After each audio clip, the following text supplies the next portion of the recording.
The alarm rings. It is early. It is cold outside. The darkness is still heavy against your window. Your hand reaches out, searching for the button, and you make the choice that defines the rest of your life. You hit snooze. You pull the warm blanket back over your head. You choose comfort over duty. You choose nothingness over existence. 2,000 years ago, the most powerful man on the planet struggled with this exact same moment. Emperor Marcus Aurelius, a man who commanded legions and ruled an empire stretching across continents, hated getting out of bed. He was tired. He was aging. He was sick.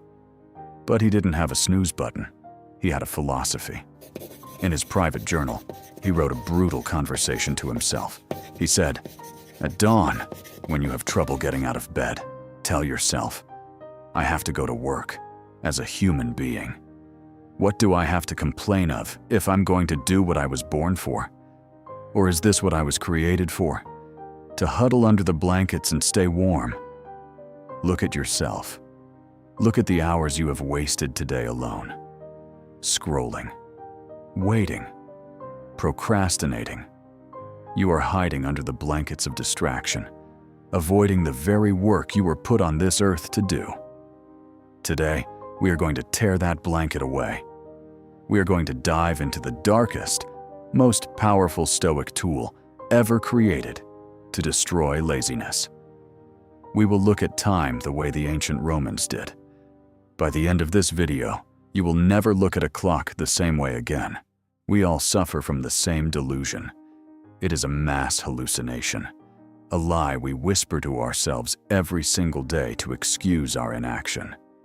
The lie is the word, tomorrow. I will start the business tomorrow.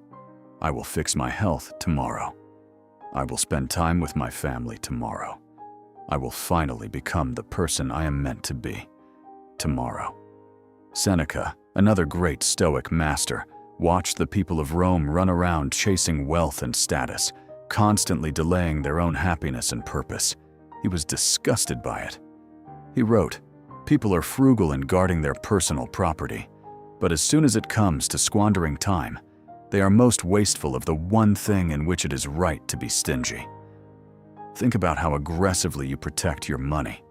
If a stranger walked up to you on the street and reached into your wallet to take $100, you would fight them. You would scream. You would defend what is yours. Yet, you let the world steal your time every single day. You give it away for free. You give it to meaningless entertainment. You give it to toxic people.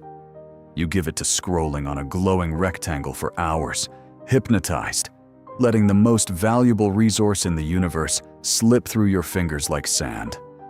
Money can be earned back, property can be rebuilt, a ruined reputation can be repaired. But time?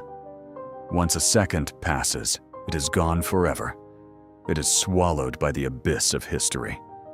You act like you have an endless supply. You act like you are immortal, but you are not. You are bleeding time. Every tick of the clock is a drop of your life hitting the floor. There's a phrase in Stoicism that is designed to shock you awake. Memento Mori. Remember that you must die. Most people run from this thought. They hide the elderly in hospitals. They put makeup on corpses. They do everything they can to pretend that death is some distant event that happens to other people. But Marcus Aurelius kept death sitting right beside him on the throne. He used it as an advisor. He said, "You could leave life right now. Let that determine what you do and say and think." We have a fundamental misunderstanding of death. We think death is a destination. We think it is a wall waiting for us at the end of the road. Seneca corrected this terrifyingly. He pointed out that death is not in the future. Death is happening right now. Every day you have lived, every year that has passed, that time already belongs to death. It is in the grave. The person you were 10 years ago is dead. The person you were yesterday is dead. You are dying every day. When you sit on the couch, staring blankly at a screen, delaying the work you know you need to do, you are not just killing time. You are killing yourself. You are allowing your finite, precious existence to evaporate into absolutely nothing. Imagine lying on your deathbed. The air in your lungs is running out. The machine next to you is beeping slowly. In that final moment, what would you give for just one more week?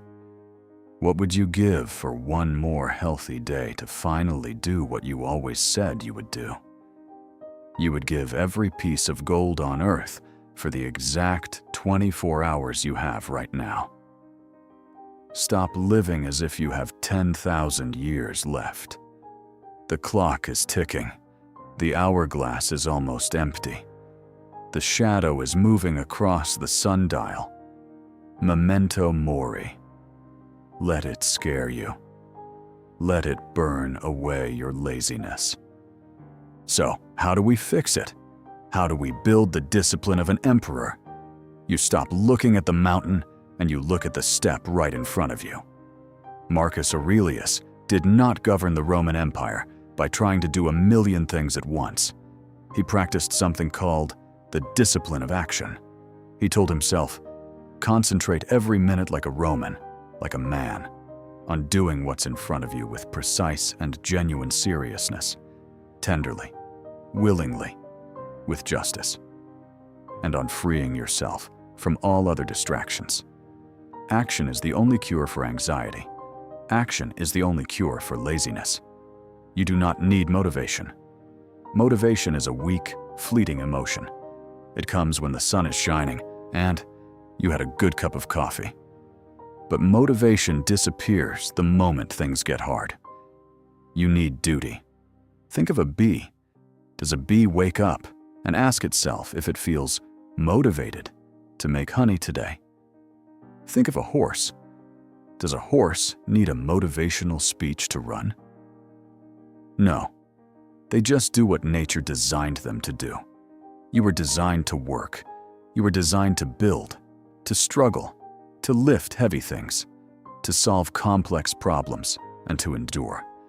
When you feel the resistance, when your mind begs you to take the easy way out, you must treat that voice like a defeated enemy. Do not negotiate with your laziness. The moment you start arguing with yourself in your head, maybe just 5 more minutes, or I'll do it after this one video, you have already lost. Cut the thought. Move the body. Take the first step. The friction you feel right before you start the task is the hardest part. Once you are moving, the momentum of your own nature will carry you forward. The sun will rise again tomorrow, but you are not guaranteed to see it. The time for excuses is over. The time for waiting for the perfect moment is completely gone. Right now, as soon as this video ends, I want you to close this app. I want you to put the screen down. Look at the one task you have been avoiding. Look the beast right in the eyes and attack it. You are a human being. Stop hiding under the blankets. Stand up. Do your duty. If this woke you up, if this gave you the armor you need to face your day, subscribe to the channel. Join the ranks of those who refuse to waste their lives. Leave a comment below with exactly what you are going to conquer today.